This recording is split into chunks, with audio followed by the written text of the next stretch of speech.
أعوذ بالله من الشيطان الرجيم. بسم الله الرحمن الرحيم.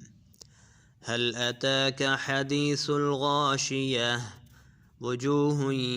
يومئذ خاشعة عاملة ناصبة تصلى نارا حامية تسقى من عين آنية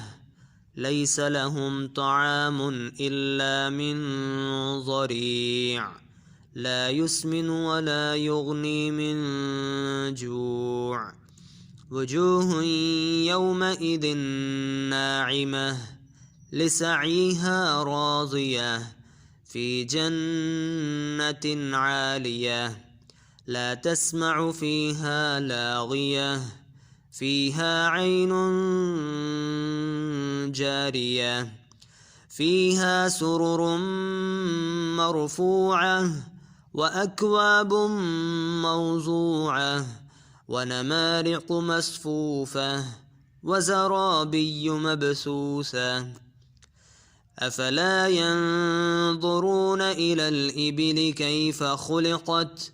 وإلى السماء كيف رفعت وإلى الجبال كيف نصبت وإلى الأرض كيف سطحت فذكر إنما